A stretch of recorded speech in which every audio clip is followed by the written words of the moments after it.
Saludos and welcome to No More Chichos. It's been a minute, so let's jump right in it. If you're new to the channel, welcome, and if you're not new, welcome back.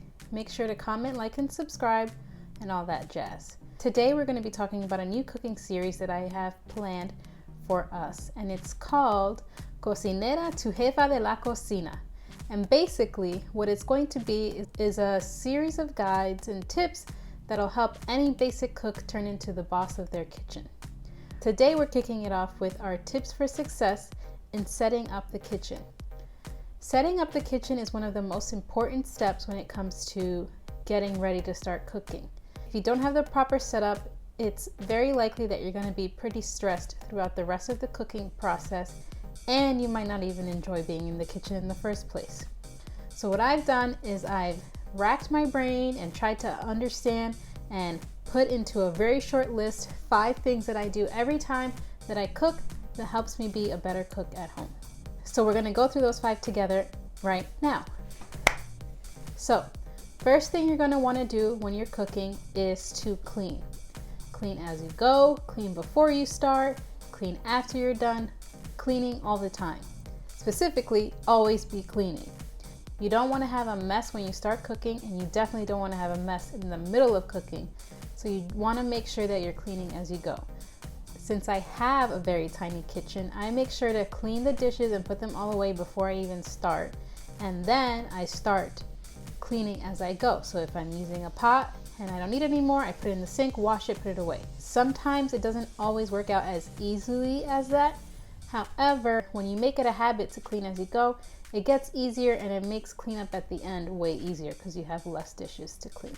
After you've finished cleaning, the next thing you need to do is read. If you're following a new recipe or calling your mom to find out how to make habichuela con dulce, whatever the case may be, making sure that you read all the ingredients and get an understanding of all the steps prevents you from cooking and then halfway through stopping because you realize you don't have an onion, or there's no sweet potatoes, or you ran out of pasta.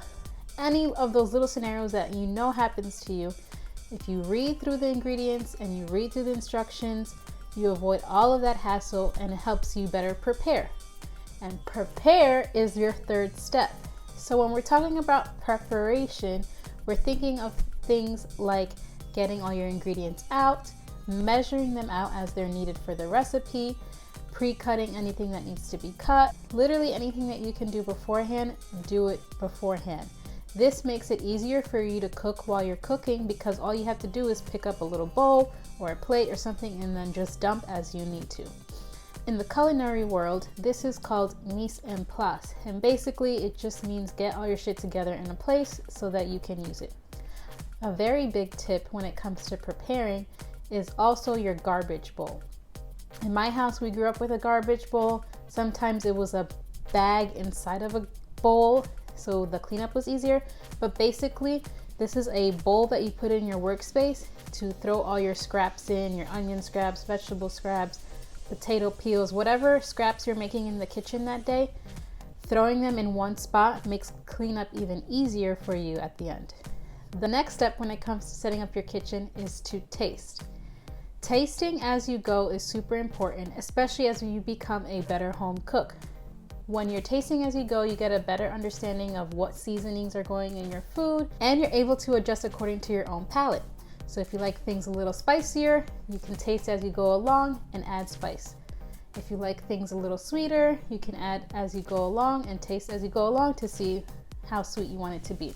Sometimes when you're following recipes that are written online by bloggers and aren't really recipe tested, the way that they come out flavor-wise is not always the best, so you can't always just blindly follow a recipe. Tasting as you go helps to ensure that you're getting the most flavor out of all your food that you're cooking.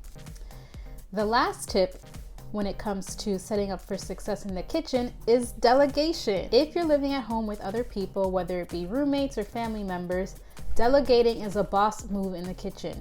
You have to tell people what it is that you need help with and what they can do to help you. In my house, the biggest delegation that we have is whoever cooks doesn't clean. So basically whatever dishes are left after cooking, is not my responsibility because I cooked already. That is a big task to delegate to others in your family to help lighten the load on your plate. Other tasks that you can delegate are setting up the table, picking up the dishes, sweeping, mopping, all these little things that we as the bosses of our own kitchens tend to do. We can hand those tasks out to other people. Delegating all those other tasks to other people in your home helps to ensure that you have time for yourself. You have time to do other things that you want to do.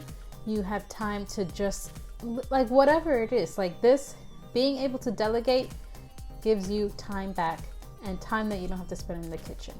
And don't be afraid to include your children. If you have any children or young people in your family, they are more than capable. You can get them to start doing stuff early. Trust.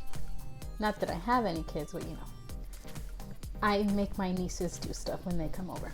And the last tip is to have fun. Seriously, being in the kitchen is a time to connect with yourself, to connect with your ancestors, to connect with other people in your family. If you're delegating tasks to other people in your family, like chopping, whatever we talked about, have fun in the kitchen. It's okay if you mess up a recipe. It's okay if a thing doesn't taste the way that you expected it to taste. It's all a learning process and we're all doing the best that we can. So just have fun, especially during times like these. Don't be too hard on yourself.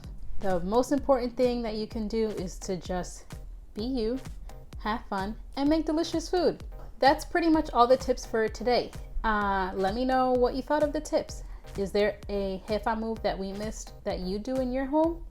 Let us know in the comments and feel free to ask any questions and give any feedback. We're here to help you and we are all in this together, so let's share the love. Don't forget to like, comment, share, and subscribe. Be safe. Cool.